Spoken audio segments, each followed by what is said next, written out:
বন্ধুরা, বড় বোনের বিয়ে, কিন্তু বউ সেজে রেডি হচ্ছে ছোট বোন, আর বড় বোন সেটা দেখে অবাক। আরে বোন, বিয়ে তো আমার, তুই কেন বউ সাজতাছ?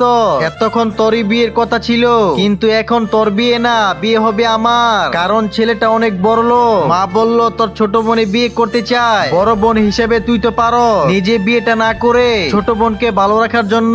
তারপর বরপক্ষ চলে আসে, মেয়েটাকে ফুলের দস্তা দিয়ে বিয়ের প্রপোজ করলো, কিন্তু মেয়েটার মা ছেলেটাকে বলল আংটি পরানোর আগে আমার মেয়েকে 5 লক্ষ টাকা দিতে হবে, না দিলে বিয়ে হবে না। ছেলেটার কাছে 5 লক্ষ টাকা ক্যাশ না থাকার কারণে ব্যাংকের কার্ড দিয়ে মেয়েটাকে আংটি পরানোর সময় বরের ছোট ভাই এসে বলল, তুমি যাকে আংটি পরাইতেছ এটা অন্য মেয়ে। মেয়েটা রেগে গিয়ে বলল, আপনাকে বিয়ে করার যোগ্যতা আমার বড় বোনের নাই, কারণ ও আমার সৎ বোন। কিন্তু বরপক্ষ সে ব্যাপারে আগের থেকেই জানতো, তাই মেয়ের নামে একটা বাড়ি লিখে দিয়ে বলল বিয়ের জন্য রেডি হয়ে আসতে। ভিডিওতে লাইক দিয়ে চ্যানেলটি সাবস্ক্রাইব করে ফেলুন।